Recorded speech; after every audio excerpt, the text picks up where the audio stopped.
Bueno, hermanos, bienvenidos entonces a esta nueva oportunidad, esta nueva clase, que corresponde al contenido número 6 de la materia de vida y obra de Jesús, donde se titula Jesús y sus últimos meses. Los tres objetivos que vamos a abordar la noche de hoy corresponden a conocer las actividades preliminares de Jesús, especialmente en Jerusalén. Objetivo número 2, estudiar las palabras proféticas de Jesús hacia Jerusalén. Y el objetivo número 3, estudiar el propósito de Jesús como ser humano y como Dios. El contenido que estaremos desarrollando la noche de hoy, hermanos, sería de la ciudad de Betavara a Betania. Bienvenido, hermano Rocker. Dios me le bendiga. También a la hermana Aileen, bienvenidos. Tenemos también el segundo contenido de Betania a Efraín, de Efraín a Perea, de Perea a Jerusalén, la palabra proféticas de Jesús sobre Jerusalén y propósito final de Jesús como ser humano y como Dios. Iniciamos entonces en la primera parte del objetivo número 1, lo cual, si tenemos los mapas a la mano, podemos localizar lo que es la ciudad de Betavara a Betania, bien, donde terminamos la semana pasada.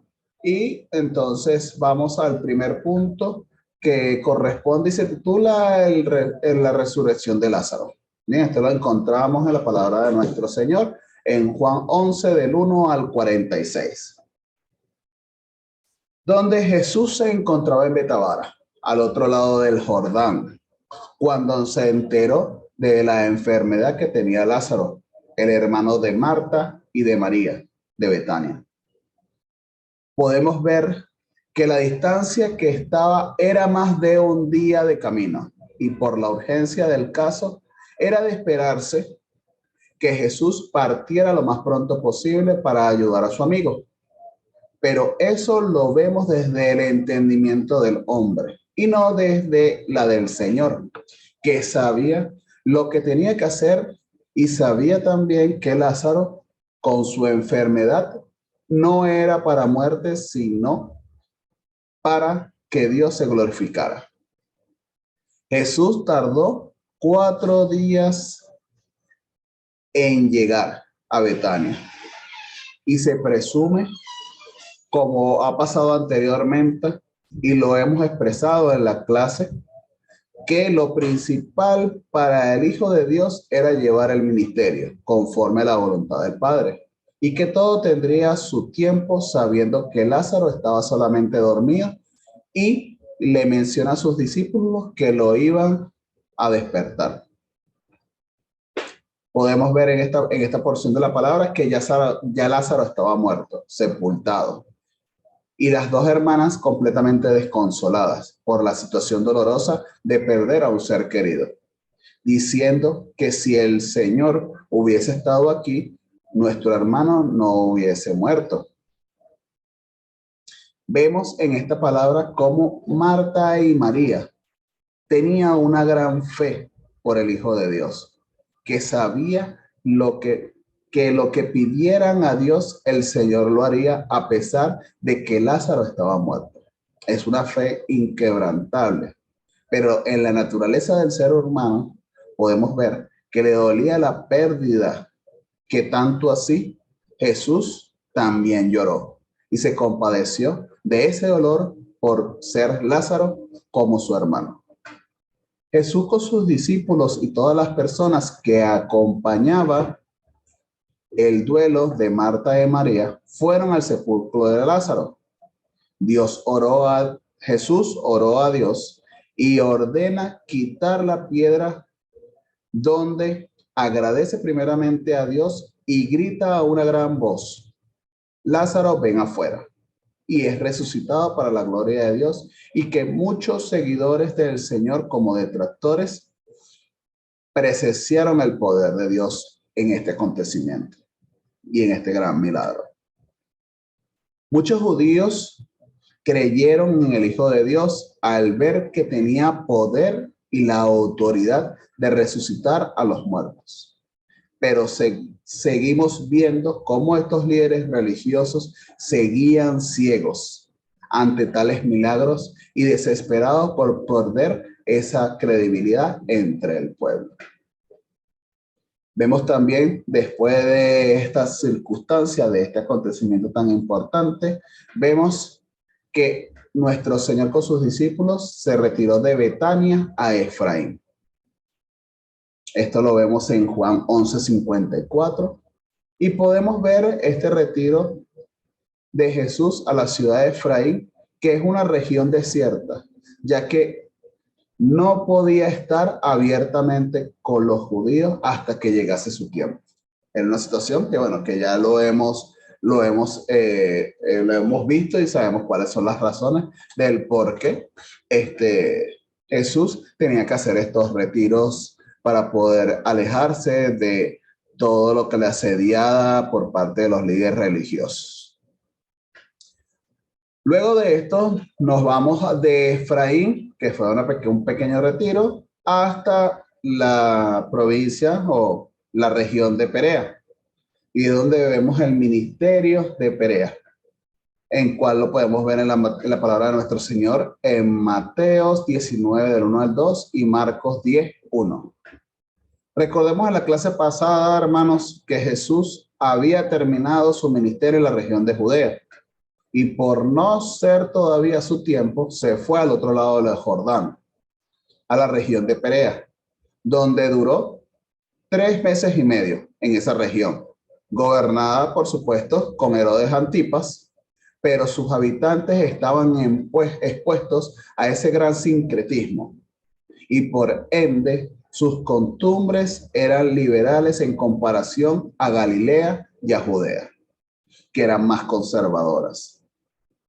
Podemos ver cómo durante su estadía por esta región, Jesús continuó con su ministerio y que pudo realizar muchas sanaciones, milagros y hechos relevantes expuestos en los evangelios de Lucas, y que no se tiene con exactitud el orden de estos acontecimientos. Podemos ver en este primer acontecimiento, podemos llevar a lo que es la mujer que es sanada de su enfermedad. Y lo vemos en Lucas 13, del 10 al 17. Vemos como en esta ocasión, hermanos, la sanación de una mujer que estuvo encorvada durante 18 años y que Jesús la sanó en el día de reposo, donde se ve la hipocresía de los líderes de la sinagoga al decir lo mismo y con las mismas palabras que para ellos estaba en la ley.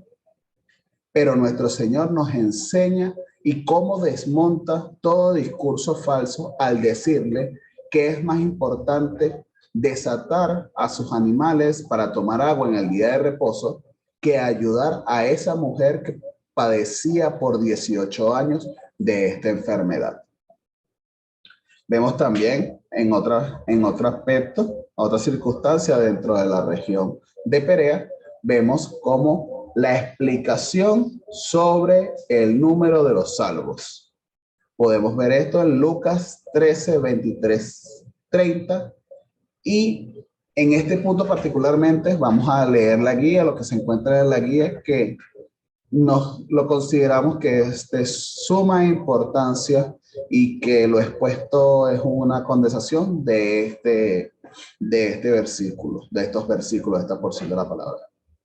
En lugar de preocuparse por cuántos eran salvos, nos conviene estar seguros que seremos salvos nosotros mismos. En Lucas 9, 23 al 26 explica por qué la puerta es angosta, pero también en Santiago 1, 22. El Señor nos ofrece la puerta angosta y hay un tiempo limitado para entrar por ella para ser salvos. A pasar por ella, uno cierra la puerta a la vida pasada y entra a una vida bendecida y dichosa con la esperanza de heredar la vida eterna. Estas palabras indican dificultad, enseña que es difícil ser discípulo de Cristo. Es imposible dar otro sentido a este término. Su significado es obvio. No es fácil obedecer. Pregúntale al joven rico si el camino es angosto o ancho. Bien, podemos ver y se puede ver en la palabra de Mateo 10, 34, 37 y concluir que es fácil ser discípulo de Cristo. Pregúntale a los apóstoles si era fácil dejar todo y seguir a Jesús. Por eso la puerta angosta excluye a muchos. No admite a los desobedientes. No admite a los que meramente procesan obedecerle. No admiten a los que no nacen otra vez. La enseñanza de Jesús, comenzando con el Sermón del Monte, se compara con una puerta estrecha y un camino angosto. En Isaías 35:8 profetizó diciendo: y habrá allí calzada y camino, y serán llamados camino de santidad. Todos tenemos un momento para decidir, hermanos, y pasar por esa puerta angosta. ¿Cuántos de nosotros podemos preguntar hoy en día si dejamos todo para seguir la voluntad del Señor, para cumplir con su voluntad? Es una situación compleja y sabemos que usted y yo, hermanos, hemos dejado muchas cosas en el pasado, pero debemos seguir trabajando en buscar la estatura del varón perfecto y santo. Vemos también lo que es la cena con los fariseos. Lo tenemos en Lucas 14, del 1 al 24, donde Jesús nuevamente es invitado a la casa de un fariseo y aceptó tal invitación para esta cena, siendo nuevamente un día de reposo, lo cual vemos cómo Jesús sigue quitando argumentos absurdos sobre el día de reposo, con ejemplos y prácticas cotidianas que hacen sin darse cuenta. Vemos cómo Jesús sana a una persona con gran acumulación de líquidos en su cuerpo. Todo lo dice la palabra del Señor, que es una persona hidrópica. En este milagro lo argumenta como la ley mencionado que se puede sacar a un asno o a un buey de un pozo en el día de reposo y no se puede sanar a una persona. Gran hipocresía que podemos ver sobre estos aspectos. Para unas cosas sí, pero para otras cosas no. Jesús continúa con sus enseñanzas de humildad y entramos en la parábola de los convidados a las bodas, donde menciona que no se sienten de primero, no vaya a ser que tomen el puesto de otra persona y deba moverse con gran vergüenza. Es mejor sentarse de último y quien te invitó te mueva a los primeros puestos. Nos enseña Jesús que quien se ensalte será humillado y quien se humille será enaltecido. También se presenta durante esta cena una enseñanza de hospitalidad que nos invita a los amigos o a los parientes ricos, sino a los menos privilegiados, a extender una mano de apoyo a estas personas que no tienen cómo pagar o regresar esta acción. Muestra el Señor el privilegio de poder entrar en el reino donde estarán los justos y estaremos sentados en una gran mesa con el Señor. Es la única cena y especial. Y en la noche de hoy les pregunto, hermanos, ¿cuántos de nosotros estamos con la certeza que estaremos en esa gran cena? Es una dádiva de amor, de misericordia por parte de nuestro Señor, pero que nos pide que no nos excusemos por cualquier motivo ante cualquier circunstancia, sino que debe haber prioridad en obedecer la voluntad del Señor.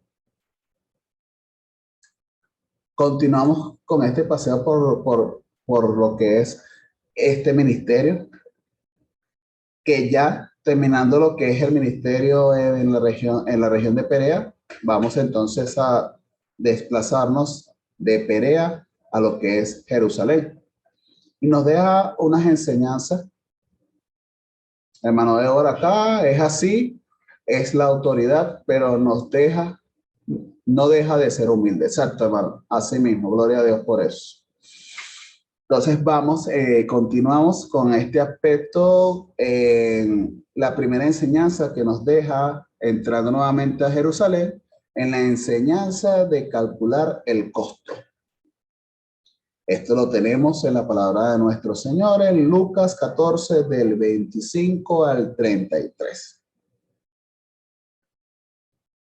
Como ha pasado durante todo el ministerio de Jesús, grandes multitudes le siguen. Pero ¿cuáles son las razones verdaderas de seguirlo?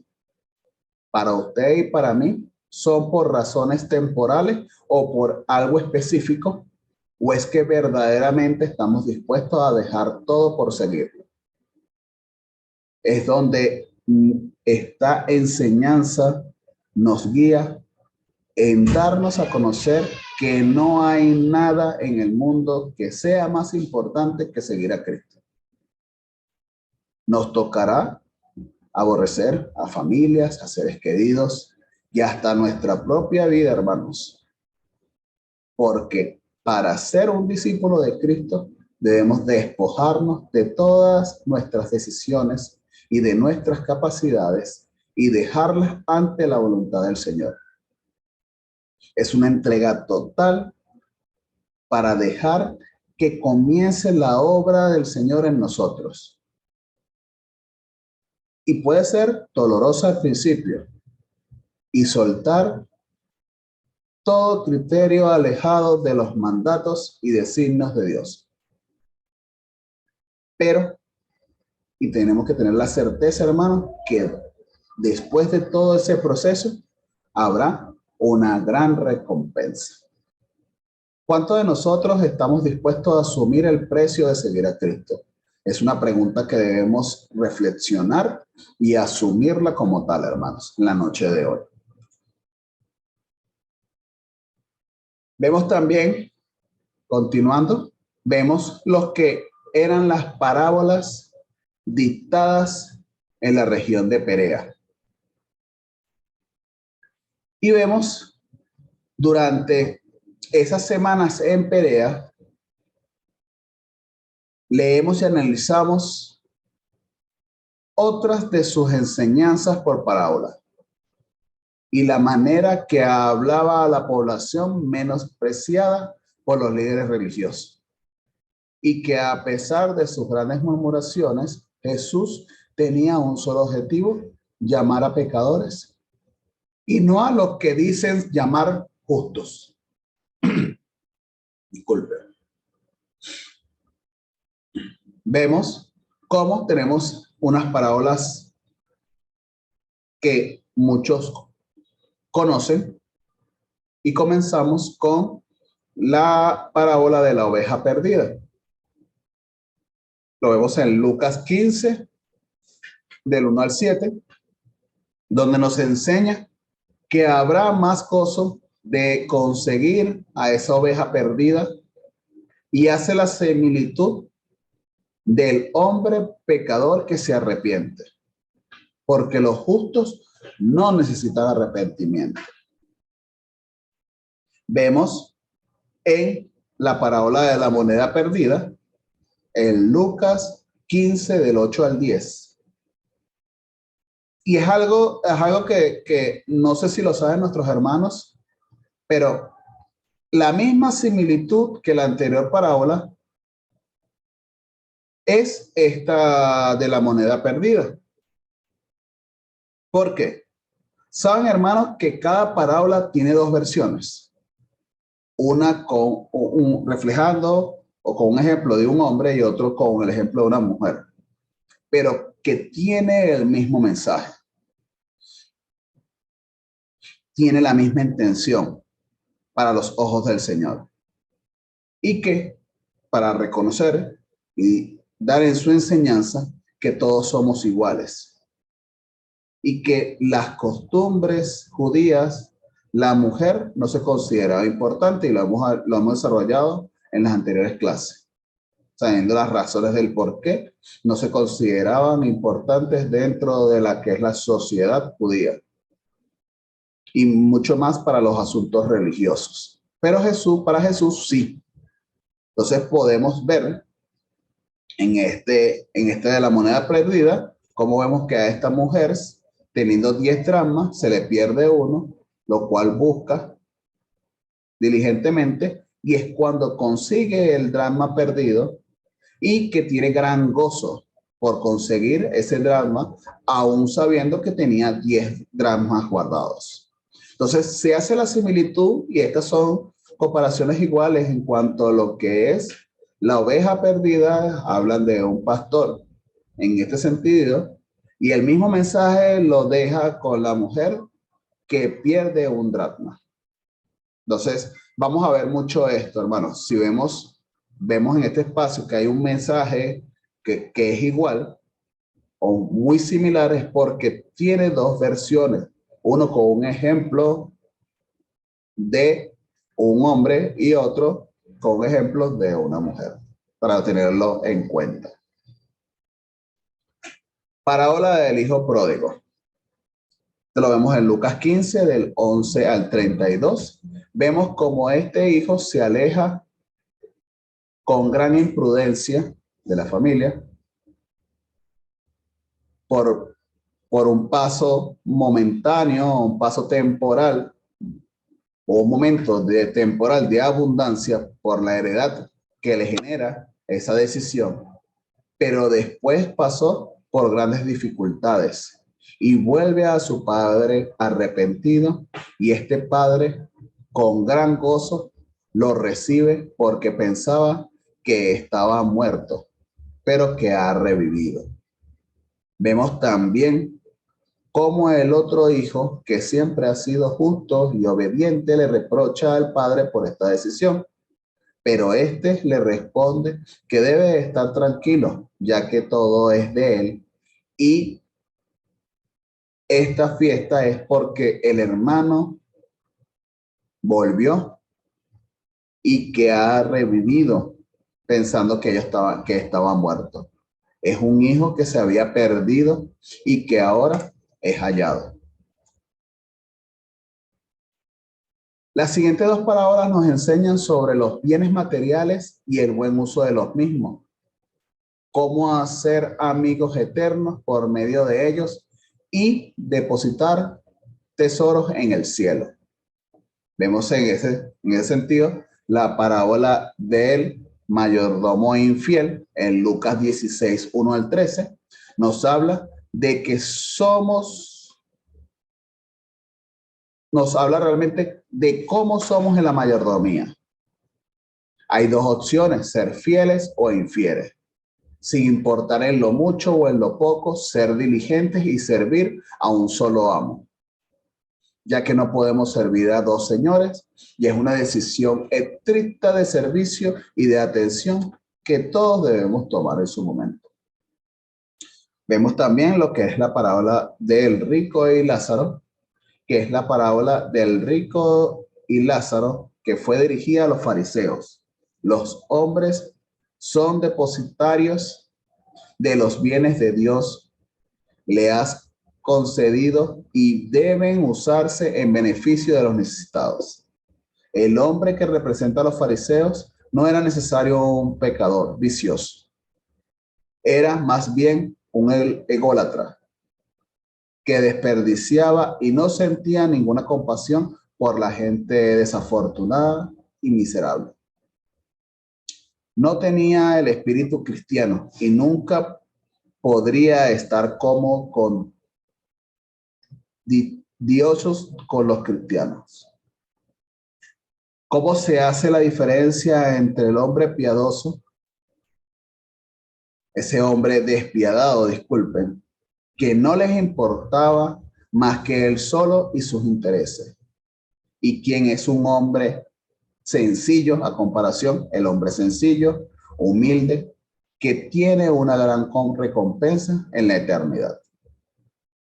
Vemos también lo que son las enseñanzas de Jesús en Efraín y vemos cómo lo hemos mencionado anteriormente. Jesús no podía permanecer en Jerusalén y en las adyacencias por la gran oposición que tenía, y es por ello que decidió alejarse un poco y situarse en Efraín, a una ciudad de 48 kilómetros al noroeste de Jerusalén, en las cercanías de la región de Samaria. Y continúa ese ministerio y sus enseñanzas en esta ciudad, y donde vemos algunos aspectos importantes que tenemos acá. Primero, la que es la enseñanza sobre la indulgencia, la fe y la humildad, que la vemos en Lucas 17 del 1 al 10. Enseña que es imposible que no vengan tropiezos, pero que nosotros no seamos piedra de tropiezo para otros. Que si un hermano pecare contra uno y venga arrepentido, debemos perdonar las veces que sean necesarias. Nos habla de aumentar la fe y enseña que seamos como esos granos de mostaza, que es una semilla muy pequeña pero que crece muy alta. O que tengamos la convicción de lo que algo deba ocurrir a pesar de esas capacidades del mundo que sean finitas, pero que para Dios no hay nada imposible de hacer. Nos enseña también que debemos ser humildes y sencillos en todo. Cuanto tenemos un siervo, hace sus obligaciones, le sigue colocando funciones adicionales sin dar descanso. Y le dice que es un siervo inútil, pero por no hacer lo que le ha demandado. Ni le permite que se pueda sentar ese siervo a su mesa para poder comer y beber juntos. También vemos las explicaciones sobre la segunda venida, y lo vemos en Juan 17 del 20 al 33, lo cual nos enseña que ya el reino de Dios estaba en el mundo a través de él, pero que en su segunda venida nadie sabe el tiempo sino el Padre, y que esta vez vendrá como un relámpago para hacer juicio sobre los justos e injustos. Vemos cómo enseña lo que pasó con Noé, con Lot, y cómo esos justos e injustos perdieron a seres queridos y a conocidos para seguir la voluntad del Señor. Vemos también lo que es la parábola de la viuda inoportuna y del fariseo publicano. La parábola de la viuda inoportuna y portuna le fue explicada para que vieran la necesidad de orar siempre y no desmayar. Para provecho de los fariseos, les explicó la parábola de los dos hombres que subieron al templo a orar.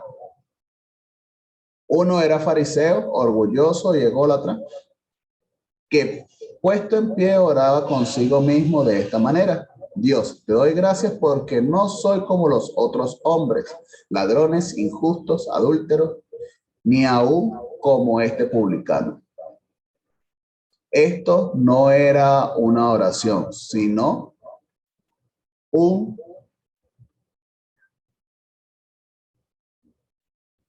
simplemente un poco de palabrería en su momento, que no era una oración, sino para felicitarse él mismo. El otro que oraba era un pobre publicano que estaba lejos, que no quería ni alzar los ojos al cielo, sino que se daba golpes de pecho diciendo: Dios, sé propicio a mí, pecador. Dios justificó al publicano por humildad,